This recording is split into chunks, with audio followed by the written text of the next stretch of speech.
for the Air Force. And am I doing the slides? Thank you for that. Yeah, very good. Yeah, 1990, started Top Notch. So we had Top Notch 21 years. We sold it to a national company. Mary and I actually ran their division. We were the only husband and wife management at Hughes. They're in 9 states. They had 81 branches at the time. We were there 2 years, 2 months, a week, and about 3 hours. We left on our anniversary in 2012.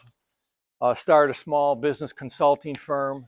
Loved that, except we wanted success more than most of our clients. So in 2019, our son came to us with the idea to start Top Notch again and put that bug, no pun intended, put that bug in our ear. So we started Top Notch again in 1990, or 19, fast forward, 2019. Okay, so we reopened Top Notch then, just him and I, and part-time, and we're going to be putting our 8th, there's 8 of us now, and we're going to put our 7th truck on the road probably next month. So it's grown, and it's because, go ahead and flip, because of B&I. So Remington is actually our service manager. He also has tolerated me for almost going on 4 years now. And he is in Referral Masters, as in our wonderful florist visitor. They're Referral Masters, 100 and some members, right? But the 4 chapters that we're in, between myself, Mary, my son, and Remington, we network with 200 B&I members in our chapters, but we do business with probably 12 or 15 B&I chapters in the region, right? So my whole point is B&I works when you work it. If you don't, there's a message there. If you don't get it, we'll do a one-to-one and I'll explain it bluntly but compassionately. Okay. Next slide. It works. So 21% of all of our revenue is rodents, some type of rodent work that we do. So that's kind of what I wanted to hit on in the next 4 minutes and 42 seconds. Okay. Roof rats are what we have here. Up north, you have the big Norway rats, brown rats, sewer rats. They're like big as a cat. We don't have those here. We have roof rats. If they scare you, you think they're a Norway rat, but they're actually a roof rat. They're more of a slender body. They can actually, they're great vertical climbers. They can actually fit through a nickel to quarter size hole.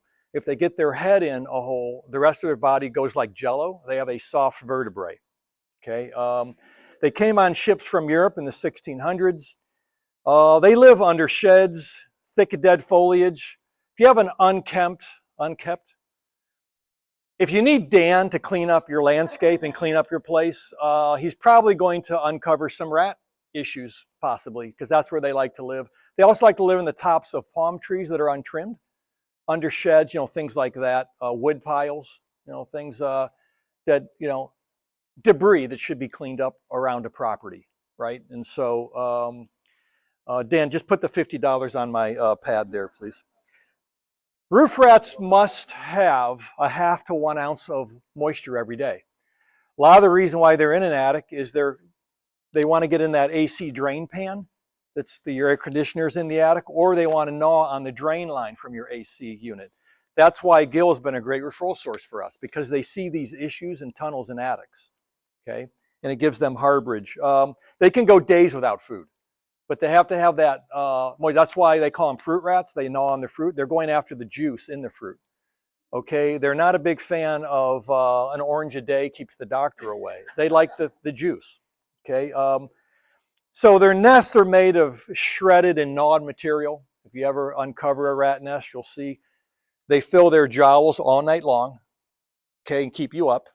They're actually getting nesting material. They're great survivalists. Their lifespan, however, is about 1 year. Owls and snakes are their biggest predators, okay, especially up in this area in North County. This is great. This next point. Sexual maturity, okay. They reach sexual maturity in 6 weeks. They have an average of 7 pups per litter, 4 to 5 times per year. Yeah, they can multiply fast. So if you're a do-it-yourselfer and you're going to head to Lowe's and you're going to throw bait in your attic, good luck. Don't do that. That's like trying to fix your own air conditioner.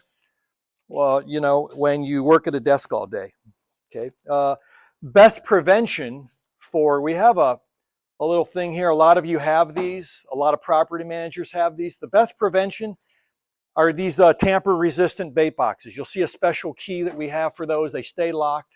They're very, very safe.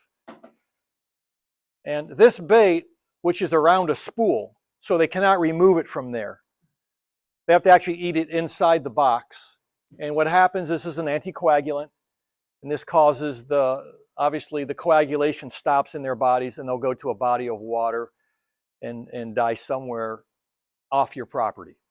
Their travel span for females is about 50 to 100 yards. Males will go 1 to 300 yards, especially during the mating season, okay? So the rat issue in Tampa Bay really was on the increase after Irma in 2017. If you remember all the piles of dead brush and trees and limbs all over the place that we didn't know what to do with for like a year, the supply houses, their orders for rat supplies like tripled in Tampa Bay. And they've been a problem ever since. They've always been a problem, but the first time I was in business, they were a problem. This time, it's 21% of all of our revenue, right? And so that's the best prevention. You can put those on the foundation. So they'll eat that, go die somewhere before they try to get in your house. So a great referral for us is if you see these outside of a commercial building. A lot of times we get new business because those aren't kept up and maintained. We have a key to them, we'll open the box, we'll take a picture of the no bait, the dirty leaves and crap that's in there that they haven't been maintained, and the property owner who's been paying a fee each quarter to have these maintained will then switch to top notch because we actually do service them and we're top notch. So that's it for me. Your rats are dying to meet us. Thank you.